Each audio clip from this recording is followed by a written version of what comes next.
대림절 기간입니다. 대림절은요, 예수님께서 아기로 태어나시는 예수님의 생일을 기다리는 기간이 바로 대림절 기간입니다. 예수님께서는 본래 하나님이셨습니다.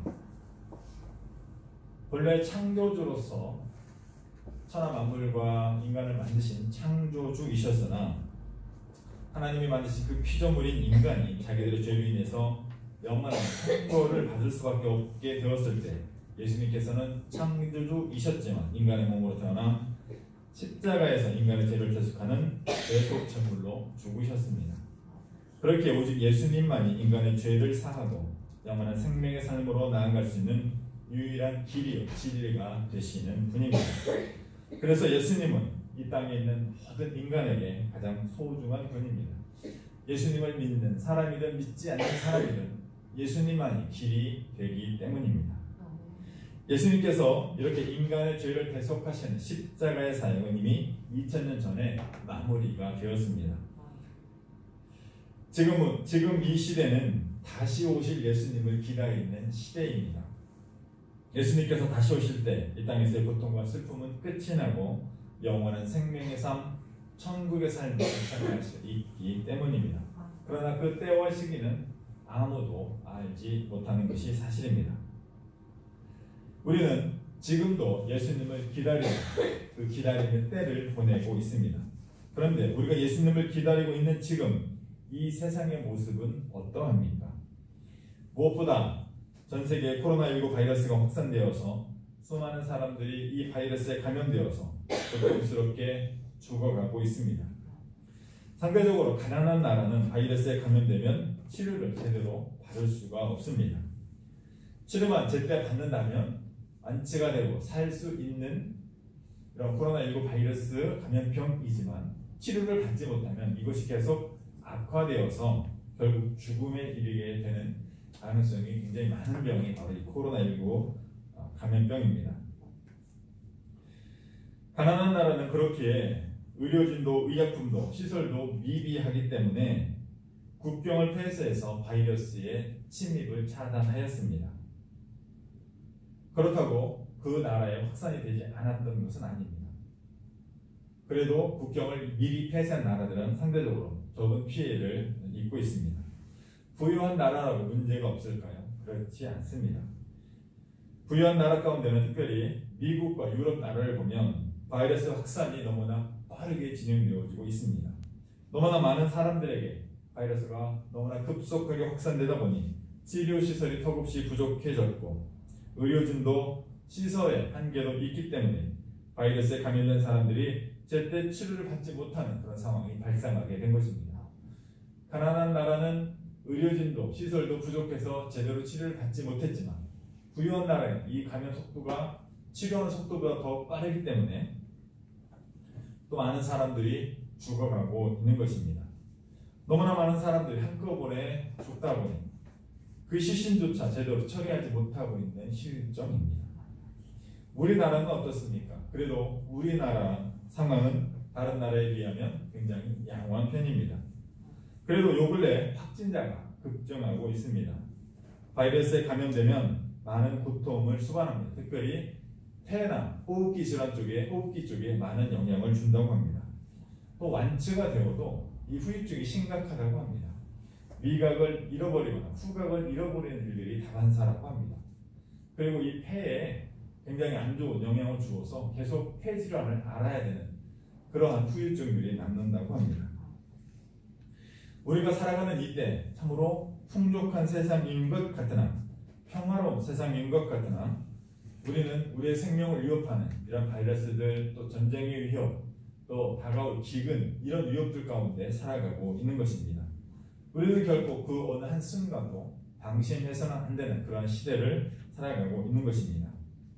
이러한 시대, 하루가 급변하는 시대, 또 우리의 생명에 위협을 받는 이러한 시대에 우리에게 필요한 것은 다시 오실 주님을 기다리는 신앙입니다. 종말론적 신앙관이라고 이야기합니다. 다시 오실 주님이 오면 모든 문제가 해결되기 때문에 주님을 기대하고 기다리는 그 신앙으로 우리가 살아가야 한다라는 것입니다. 그래서 오늘은 본문의 말씀을 통해서 다시 오실 주님을 기다리는 신앙의 모습이 어떠해야 하는지 살펴보고자 합니다. 오늘 본문의 내용은 제가 한 번 더 보겠습니다. 또한 너희가 이 시기를 알거니와 자대가 깰 때가 벌써 되었으니 이는 이제 우리의 구원이 처음 믿을 때보다 가까웠습니다. 밤이 깊고 낮이 가까웠으니 그러므로 우리가 어둠의 일을 벗고 빛의 갑옷을 입자. 낮에와 같이 단정히 행하고 방탕하거나 술 취하지 말며 음란하거나 호색하지 말며 다투거나 시기하지 말고 오직 주 예수 그리스도로 믿고 정욕을 위하여 육신의 일을 도모하지 말라. 로마서는 사도 바울이 로마 교회의 성도들에게 보내는 편지입니다. 특별히 이 로마서는 교리적으로 매우 중요한 역할을 하는 서신입니다.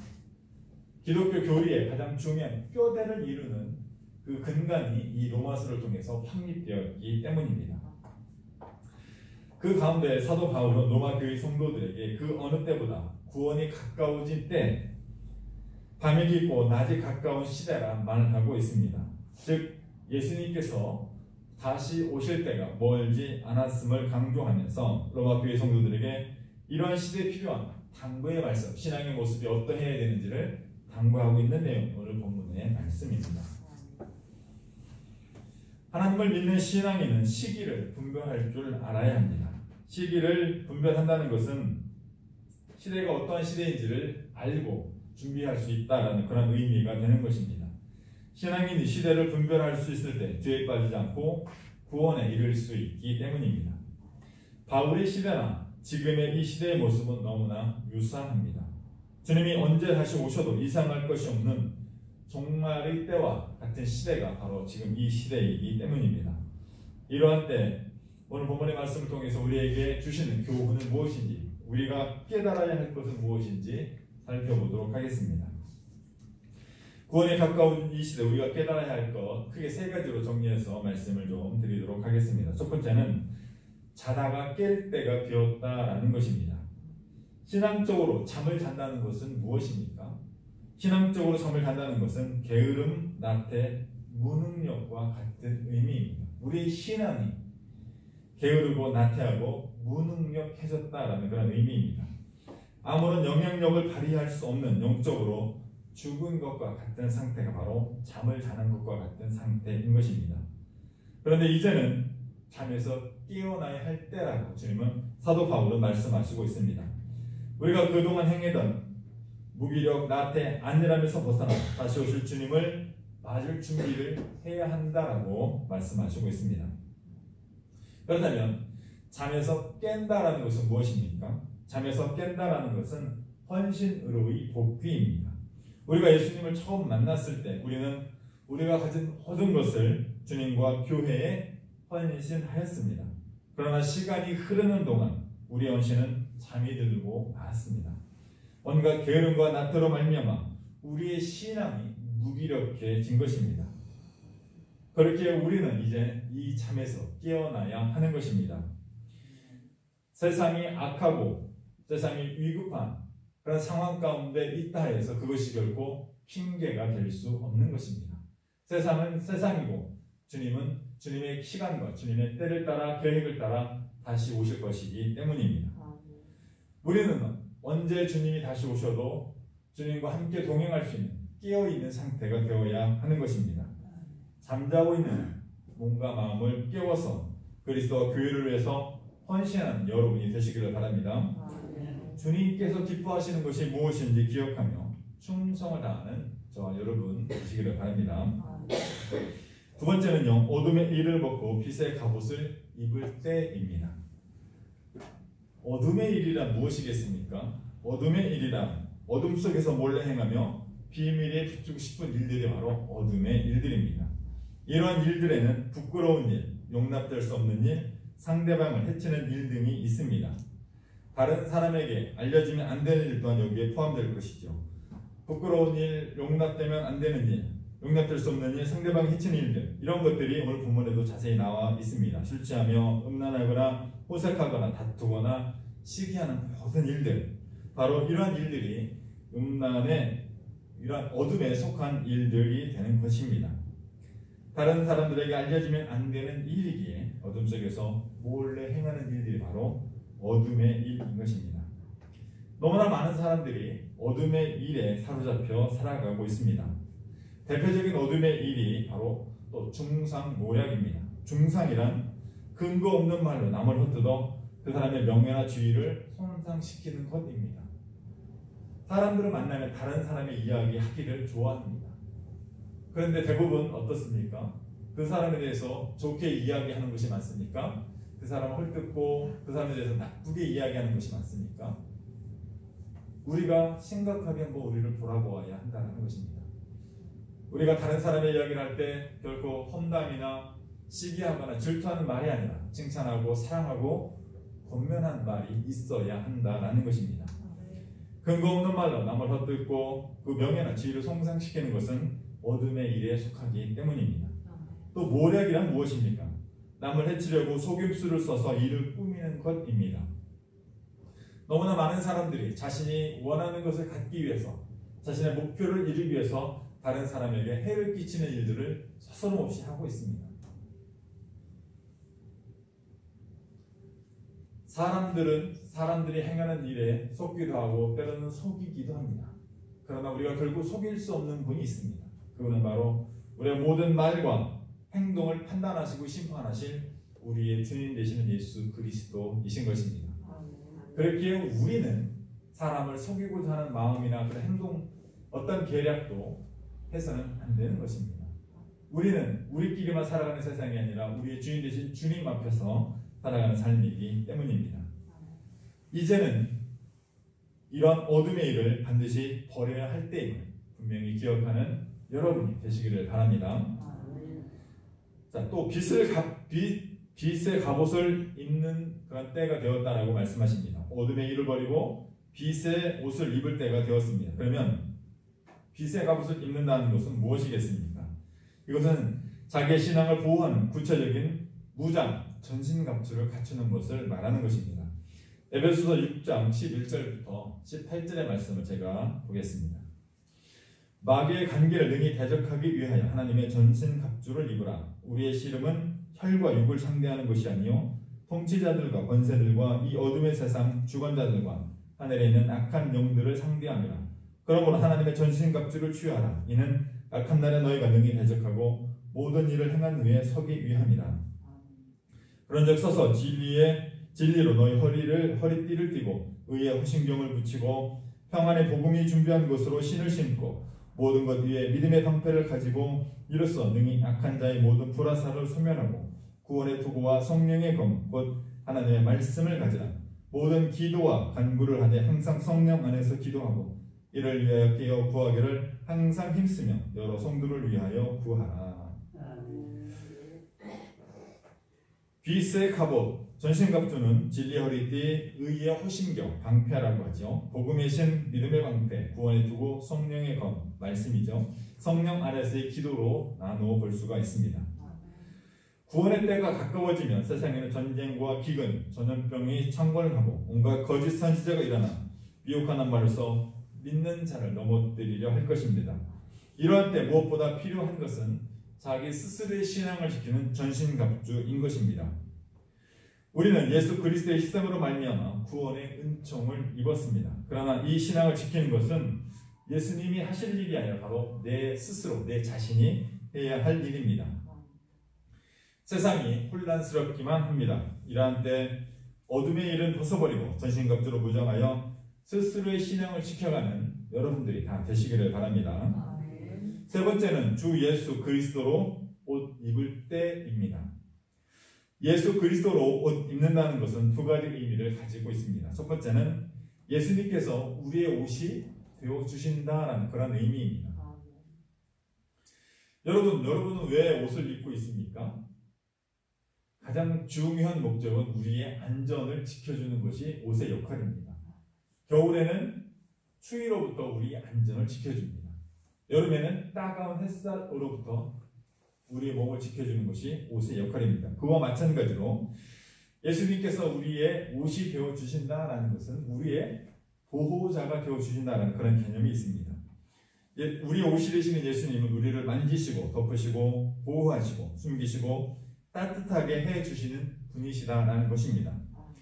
우리가 예수님을 간절히 원할 때 예수님은 우리의 옷이 되시는 분임을 기억하시기를 바랍니다. 예수 그리스도로 믿는다는 것 두 번째 의미는요, 예수 안에 사는 것입니다. 예수 안에 사는 사람은 예수님이 원하시는 삶을 산다라는 그런 의미를 가지고 있습니다. 예수님이 원하시는 삶의 모습은 무엇이겠습니까? 그것은 예수님이 보기 원하는 것만 보는 것입니다. 예수님께서 듣기 원하시는 것만 듣는 것입니다. 예수님이 말씀하시기 원하는 것만 말하는 것입니다. 예수님이 생각하기 원하시는 것만 생각하는 것입니다. 우리가 예수를 믿는다라는 것은 철저하게 예수님이 원하시는 삶을 사는 것입니다. 그래서 작은 예수다라고 이야기를 합니다. 우리는요, 예수님을 믿는다 하면 우리는 작은 예수의 삶을 살아야 하는 거예요. 예수님처럼 말하고 예수님처럼 생각하고 예수님처럼 행동하고 예수님의 삶을 닮아가는 것, 그리스도를 닮아가는 것, 작은 예수가 되는 것, 전문적인 신학 용어로는 성화되어진다라고 표현하는 것입니다. 이것이 너무나 중요합니다. 저 사람은 예수쟁이야 라는 말을 우리가 들어야 되는 거예요. 그게 바로 예수님이 원하시는 삶의 모습인 것입니다. 이것은 또한 예수님이 내 삶의 주인이 된다라는 것을 의미하는 것입니다. 예수님이 원하시는 삶을 사는 것, 즉 주인이 원하는 삶을 살아갈 때 우리는 온전한 주님의 종이 되고 또 그 종이 아들이 되는 은혜를 누릴 수 있게 되는 것입니다. 우리가 예수 그리스도를 주님이라 부르는 이유가 바로 여기에 있는 것입니다. 주님은 주인님의 줄임말입니다. 예수님이 우리의 삶의 주인 되시는 분이 되어야 한다는 것입니다. 너무나 당연한 이야기인데 이 당연한 이야기가 당연하게 받아들여지지 않는 것이 사실입니다. 우리는 우리의 삶의 주인의 자리를 예수님에게 내어주지 못하고 내가 내 삶의 주인이 되어서 예수님을 신현처럼 하얀처럼 부리고자 하는, 내가 복음의 주인공이 되고자 하는 그런 본성을 가지고 있다는 것입니다. 이게 바로 죄의 본성인 것입니다. 우리가 내가 주인이 되고자 하는 이 죄의 본성과의 싸움을 싸우고 있는 것입니다. 이 모든 것들과 더해서 세상은 온갖 기근과 욕망과 욕심과 물질로 인해서 우리를 유혹하고 있는 상황입니다.